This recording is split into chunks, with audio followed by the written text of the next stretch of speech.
Hello ladies and gentlemen, MarauderEX here with another Top 10 video. I know it's been way too long since I've done one of these. I need to do them more often. I do have a huge list of Top 10s that I want to do, but I get put off doing it because I want to add all these fancy things, or the editing for it can be rather frustrating.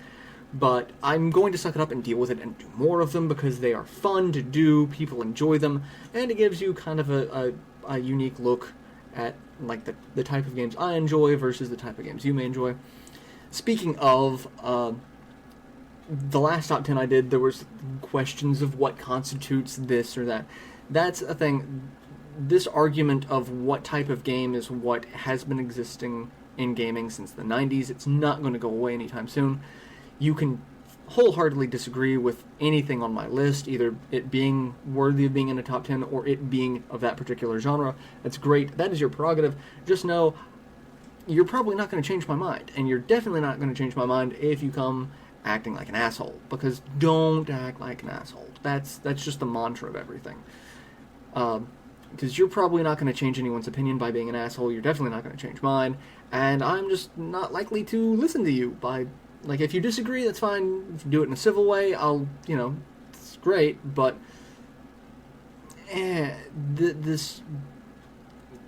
the joys of a dynamic, interactive, artistic medium like gaming is people are going to have different takeaways from it, and that's the thing.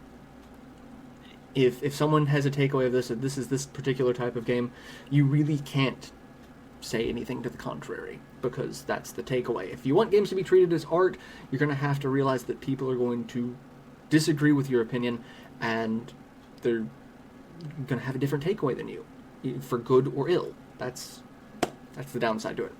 So let's talk about puzzle games, because that's the top 10 for here. Puzzle games are great. I love them. They don't get a lot of love in terms of the genre as a whole, but for me, they are one of the best things that I can do to turn my mind off. Because puzzles in general, it's that relaxing, meditative stance that your brain can take of, you just turn everything else off, focus on the puzzle, either getting these things together or reaching this objective, and it's not necessarily stress-based or skill-based. It's just this is what you've got at hand, and this is what's going on. So it's a good way for me just to reset mentally, and that's kind of the goal for a lot of these games in terms of history. So let's take a look at the list. We've got number 10, starting off with Tetris. Now this is a historical give-me, because any puzzle game, Tetris needs to be on the list. The only reason why it's so low on my list is because it's everywhere, and it's kind of the quintessential. It would just kind of feel like a cop-out to me to rank this one too high, because it's been everywhere. It's been on every gaming platform. It's been on phones. It's been on watches. It's been on some smart TVs even. It's weird how prevalent Tetris is, and just how much historical background this game has. It was the center of a lot of gaming copyright problems in the 90s, between Tengen and Nintendo and all of that. And then there's the history. I don't know if this is actually historically accurate, so if someone knows this, I would love for you to chime in.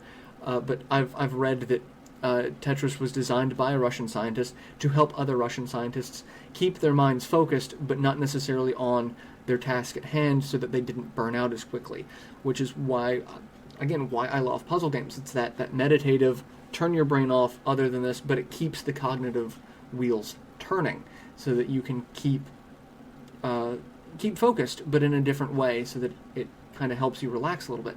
And that was, from what I've heard, the design concept behind Tetris. It was just simple, stack blocks, erase lines, don't let them get to the top. Very simplistic mechanic, designed to help scientists science. So, but like I said, I felt like it would be a little bit of a cop-out to have it too much higher, because of just how everywhere Tetris is. So, number 9, we've got Yoshi's Cookie. Now, Yoshi's Cookie I played as a child, and I hated as a child, because I was playing it wrong. I didn't quite understand the mechanics, and the mechanics are actually very simple. It's you just match rows of cookies.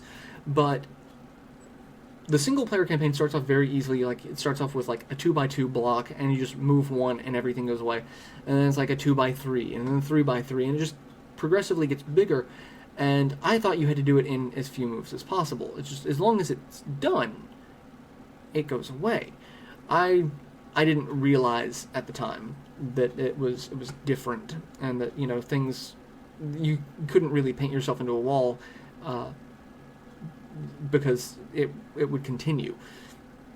But, and then there was the versus mechanic, which didn't understand at the time, and now I fully understand. There are Yoshi cookies, Yoshi-shaped cookies. Getting those, they, if you get a line of those to go away, they have an impact either on you in a positive or negative fashion, or on your opponent in a positive or negative fashion. And there's a little bar at the top that tells you what would happen if you were to get rid of the cookies now. And that's a huge strategy element of waiting to get all of the Yoshi cookies until something positive for you takes effect, rather than screwing yourself over, which is a puzzle game within a puzzle game to me. So, but I hated it as a kid. Come back later on and played it as an adult, and I really enjoyed it. I would love to see it get, you know, re-released somehow, some way, on, like, DS would be a perfect platform for it. Anyway, see, number 8, Columns. This was a Genesis classic, and back when everyone else had a Nintendo, I had a Genesis, and this game was advertised everywhere. I never played it on the Genesis. I didn't play it until I picked up Sonic's Ultimate Genesis Collection on the 360. But this game was advertised everywhere. It was on the back of my Genesis box. It was on all the flyers for Genesis merchandise. Like, if you pick up a game, it had like a little poster you could open up and had little pictures of games that you could get. It was everywhere. This game, you have 3 gems, and the goal is to match at least 3 of them. And in Connect 4 type fashions, you can do horizontally, vertically, diagonally, but you have to get the same type of gems. And it starts off rather easy because you've got 3 gems and they stack, and you can stack more of them, and you can rotate them in various horizontal. Probably you can't change, like, you can't switch them to vertical, which would be a completely mind-blowing mechanic, because that would just add even more stress to it. You can flip the position in the row that they are in, or in the column, that they are in, and that's how you have to do it, except I never played it then, because as a kid, puzzle games were not high. Like, I wanted action, I wanted, you know, flash, and now puzzle games are way more interesting, so I finally got a chance to play it as an adult, and I love it.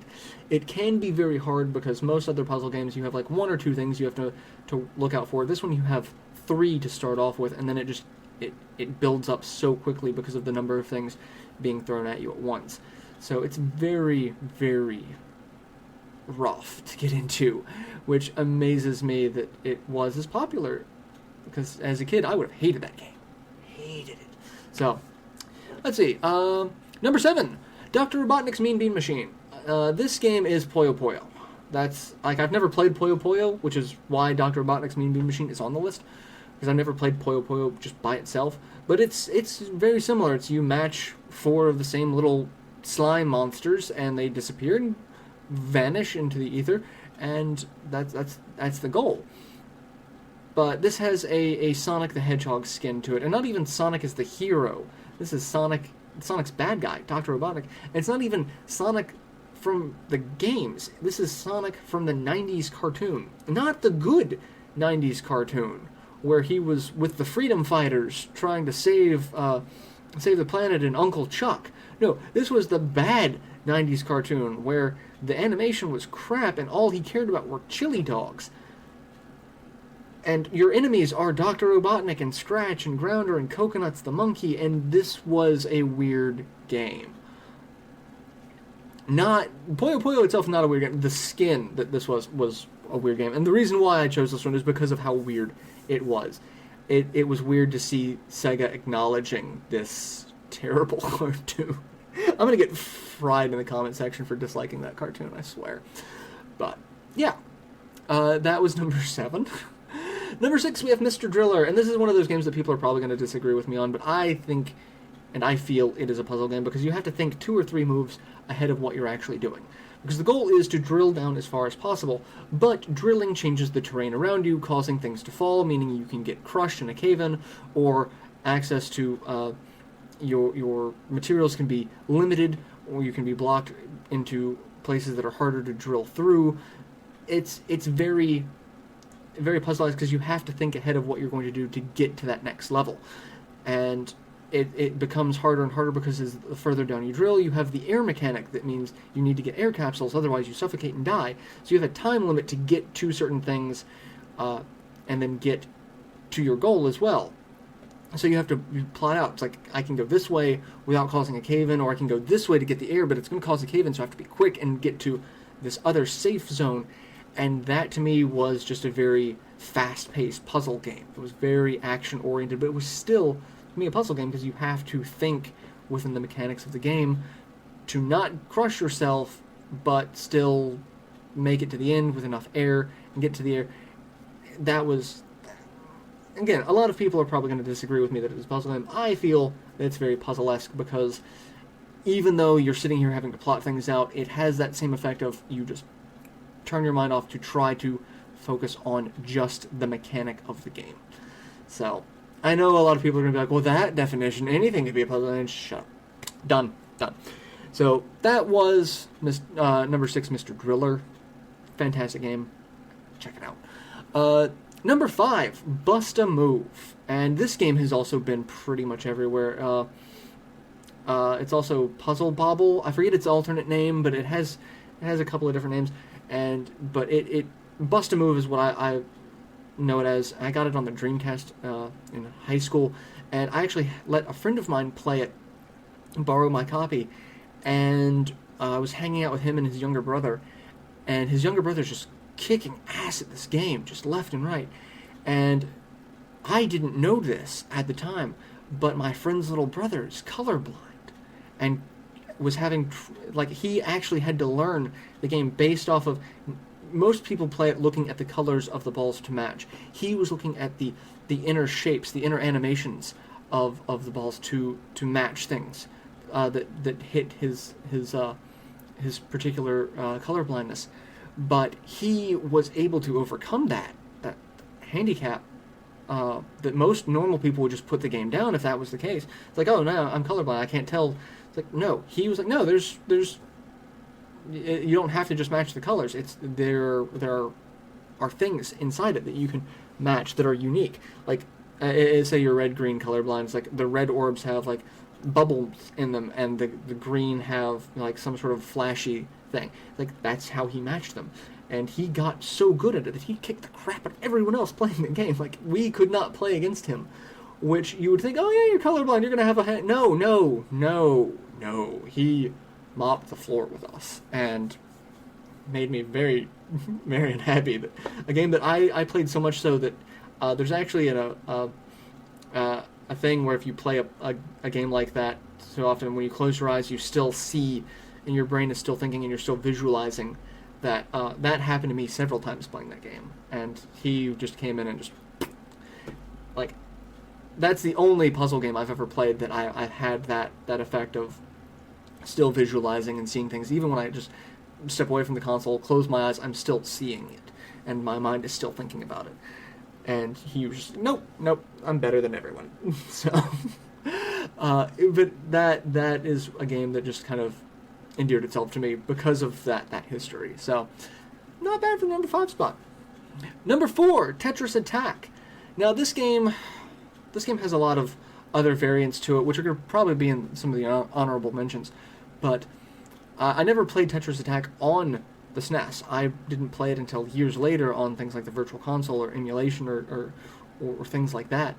But it's a Yoshi-themed game with Yoshi character, but there's nothing Yoshi about it other than, the characters. But you're matching you're matching the same type of blocks together, and the blocks are slowly lifting up, and you just match them together to make them go away, and you can get different combos to stop the board or slow things down, or if you're playing versus to add blocks to your opponent. And it starts off very easy. It's very relaxing, especially with the music, and it just seems very laid back, and then it can get mind-bogglingly hard, and just it kind of creeps up on you because you're just very relaxed about it, and then no. So But it has a lot of other variants throughout the years. Like I said, they'll probably be listed in the honorable mentions in the video description. So, but I wanted to keep each game of that particular type of mechanic. So, Tetris Attack 1. So, let's see. Number 3, Puzzle Quest. I've spent hundreds of hours on Puzzle Quest on the PSP. I first got on the PSP, and that's what I would do to, go to sleep. I'd just sit there, play Puzzle Quest for, 20, 30 minutes, let my brain just kind of reset and turn off. And it has, of course it's got role-playing elements to it. Like, you level up, you get different... Speaking of role-playing elements, you do level up, you get abilities that you can use that change the flow of the puzzles, that change the board. So, but it was just a very simple match 3 game, and I had so much fun with it, and I keep playing it to this day. So, really glad that I invested the $5 on the copy for the PSP. So, I've thought about live streaming it too, just as a thing to turn my mind off and chat with the audience. So, that might happen one of these days, because it's number 3 for a reason. It's up there. So, number 2, Luminate. This is pretty much my go-to game to turn my mind off. It's just, I need to sit there and zen out. Luminate. The music, the colors, the style, everything.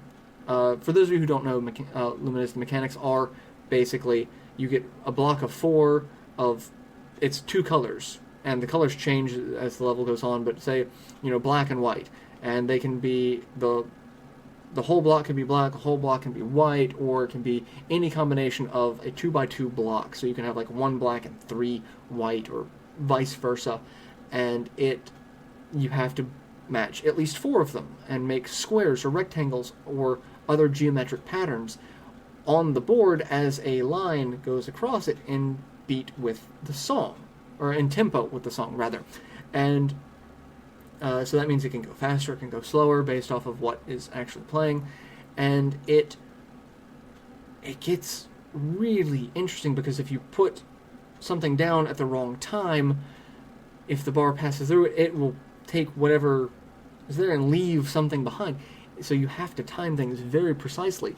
But the combination of the very simplistic color styles and patterns, and then the music itself is just so easy just to zone out and enjoy. So that is my go-to for turning my mind off. And you're like, why is that not the number 1 spot? Well, the number 1 puzzle game on my list is Super Puzzle Fighter 2 Turbo. And if we could just add HD Remix or something like that, just keep adding to the title like every other Street Fighter game has, we'll be in business. This game, I still to this day do not understand the cause and effect of certain things. I've tried to learn it, and that's the only thing about it that I dislike, but it's so much fun to sit there and play with friends. It's got the Capcom skins to it, so you got the little chibi Street Fighter Darkstalkers characters that have their own unique patterns of how they display blocks to your opponent. And you build up giant gemstones, and you can do combos by getting rid of things in sequences, and it adds that kind of fighting game element of, oh, you've done a 2-3 hit combo, it does even more.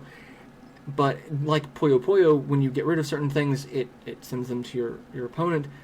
But I've never understood, because Puyo Puyo, if you get rid of if you get so many in the same place, it automatically sends them over.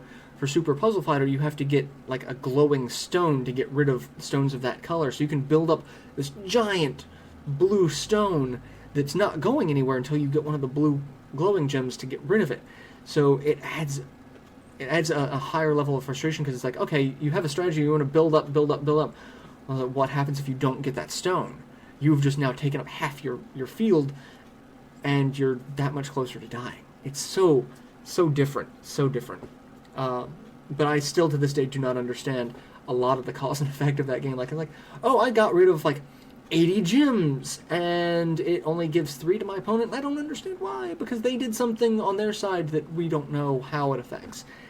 But we play that for live stream, and Luth and I just sat there like, we sat there for hours after the live stream trying to figure out the rhyme or reason to this game. And that's how you know you've got an entertaining game, when you're sitting here going, all right, I got to figure this out. I got to do it. So that is my top 10 list. I don't know how I'm going to organize this and how I'm going to do this, but I'm going to have an interesting setup for this. So I hope you've enjoyed this top 10. I've had a blast doing it. I hope you stay tuned for other top 10s. Like I said, if you agree with the list, that's great. If you don't agree with it, just be polite. Don't be a dick. That's the mantra for it. Because there's going to be a lot of is this particular type game, and that's going to happen until we're blue in the face. But again, as an artistic medium, different people are going to take away different things from it. And I've taken away from these games that these are great puzzle games. So I hope you've enjoyed it. I hope there's a puzzle game here that maybe you haven't tried, that this will encourage you to go out and try, or that if it's one you've played and you've played one that's a little bit better, that has the same mechanics, just a little bit more refined, let me know. I'd love to try it out. So, top 10 puzzle games. Hope you've enjoyed it. Stay tuned for more top 10s. I will see you guys in the next installment. Till then, later everyone.